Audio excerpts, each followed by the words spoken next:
4 கனவுகளுக்குரிய தாற்பயத்தையும் ஹஜ்ரத் யூசுப் அலைஹிஸ்ஸலாத்து வஸ்ஸலாம் சுட்டிக்காட்டினார்கள். அப்படி என்றால் கனவு என்று சொன்னால் என்ன, இஸ்லாத்தில் ஷரியத்தில் அதுக்கு கொடுக்கப்பட வேண்டிய இடம் என்ன, இரண்டாவது அந்த கனவுகளை வைத்து ஒரு கனவு நல்ல கனவு கெட்ட கனவு என்பதை யார் நிர்ணயிப்பது, யார் தீர்மானிப்பது, நல்ல கனவுகளுக்குரிய அடையாளங்கள் என்ன, பாவமான அர்த்தமில்லாத பகல் கனவுகளுக்குரிய அடையாளங்கள் என்ன, இவைகள் எல்லாம் ஷரியத் மிக தெளிவாக சுட்டிக்காட்டியிருக்கிறது.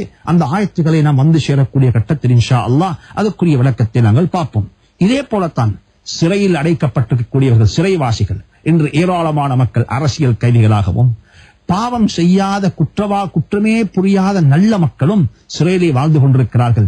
சிறைவாசம் என்று சொல்லக்கூடியது முஸ்லிம்களை பொறுத்தவரையில் அவர்களுக்கு புதிய ஒரு விடயமல்ல. ஹஜ்ரத் யூசுப் அலைஹிஸ்ஸலாத்து வஸ்ஸலாம் எந்த ஒரு குத்தமும் செய்யாமல், எந்த ஒரு தவறுமே செய்யாமல் 30 வருட காலம் சிறைவாசம் அனுபவித்திருக்கிறார்கள். அல்லாமா இப்னு தைமியா ரஹ்மத்துல்லாஹி அலைஹி சிறையில் அடைக்கப்பட்டார்கள். அஹ்மத் பின் ஹம்பல் ரஹ்மத்துல்லாஹி அலைஹி சிறையில் அடைக்கப்பட்டார்கள். இந்த காலகட்டத்தில் ஏராளமான உலமாக்கள் ஹக்கை பேசிவிட்டார்கள் என்ற ஒரே ஒரு காரணத்தின் காரணமாக இந்த நாட்டில் உள்ள பிற நாடுகளில் சிறைவாசம் அனுபவித்துக் கொண்டிருக்கிறார்கள். எனவே சிறையில் வாழக்கூடியவர்கள் எப்படிப்பட்டவர்கள், அவர்களுக்கு என்ன புத்தி, அவர்கள் எப்படி நடந்து கொள்ள வேண்டும் என்பதையும் இந்த சூறாவில் அல்லாஹ் சுட்டிக்காட்டியிருக்கிறான். இதே போல அடுத்த ஒரு படியாக சுப்ஹானல்லாஹ், இஸ்லாத்தினுடைய ஆச்சரியம், இஸ்லாம் எந்த அளவுக்கு ஆச்சரியமான ஒரு மார்க்கம் என்று சொன்னால், சூரத்துல் இக்திசாதியின் பொருளியலாளர்கள், அதாவது பொருளாதார கொள்கை, இஸ்லாமிய பொருளாதார கொள்கையை பற்றி இந்த சூறாவில் அல்லாஹ் சுட்டிக்காட்டியிருக்கிறான். பணம் என்று சொன்னால் என்ன, அது எப்படி நிர்வகிக்கப்பட வேண்டும், அதை மக்களுக்கு பங்கிட்டு கொடுக்கக்கூடிய கட்டத்தில் எப்படி பங்கிட வேண்டும், ஒரு பெரிய ஒரு பொருளாதார கொள்கையையும் ஹஜ்ரத் யூசுப் அலைஹிஸ்ஸலாத்து வஸ்ஸலாம் அவர்கள் உலகத்துக்கு அறிமுகப்படுத்தினார்கள். யூசுப் அலைஹிஸ்ஸலாத்தினுடைய அவர்களுடைய நுபுவத்தினுடைய ஒரு பகுதியாகத்தான் இந்த பொருளாதார கொள்கை இருந்தது. எப்படி மிஸ்ர் நாட்டினுடைய பணம் நிர்வகிக்கப்பட வேண்டும், கஷ்ட காலத்தில் எப்படி நடந்து கொள்ள வேண்டும், வசதியான காலத்தில் நடந்து கொள்ள வேண்டும், இதை பற்றி எல்லாம் இன்றைய உலகத்தில் பொருளாதாரம் பேசக்கூடிய மக்கள் ஃபுட் கிரைசிஸ், அதாவது சொல்ல போனால் சாப்பாட்டுக்கான தட்டுப்பாடுகள் வரக்கூடிய கட்டத்தில் எப்படி நடந்து கொள்ள வேண்டும் என்று சொல்லி வட்டமேசை மாநாடு போட்டு மக்கள் பேசிக் கொண்டிருக்கிறார்கள்.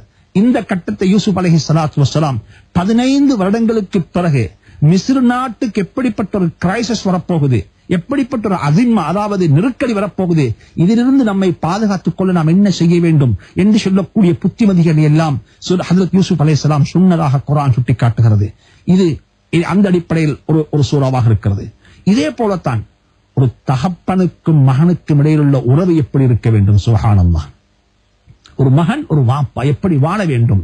யாக்கூப் அலைஹிஸ்ஸலாத்து வஸ்ஸலாம் அவர்களும் ஹஜ்ரத் யூசுப் அலைஹிஸ்ஸலாம் அவர்களும் எப்படி வாழ்ந்தார்கள், எப்படி ஒன்றாக இருந்தார்கள், குழந்தை வளர்ப்பில் எப்படி நடந்து கொள்ள வேண்டும், குழந்தைகளை வளர்க்கக்கூடிய கட்டத்தில் ஒருவரை விடவும் ஒருவரை மேன்மைப்படுத்தி பார்க்கக்கூடாது, ஒரே தரத்தில் வைத்து பார்க்க வேண்டும். நீங்கள் கொஞ்சம் ஏற்றத்தாழ்வு காட்டி பார்த்தால் என்ன நடக்கும் என்பதையும் இந்த குர்ஆனில் அல்லாஹ் சுப்ஹானஹு வ தஆலா சுட்டிக்காட்டியிருக்கிறான். அதுக்கு மேலொரு படியாக இந்த சூறாவில் மிக முக்கியமான ஒரு அம்சம்தான் பெண்களை பற்றி. பெண்கள் எப்படி சூழ்ச்சி செய்யக்கூடியவர்கள், பெண்களுடைய சூழ்ச்சியை விட்டும் யாருமே தப்பவில்லை, பெண்கள் எப்படிப்பட்ட மக்கார்கள் என்று சொல்லக்கூடிய விடயத்தையும் அல்லாஹ் சுப்ஹானஹு வ தஆலா இந்த சூறாவில் சுட்டிக்காட்டியிருக்கிறான்.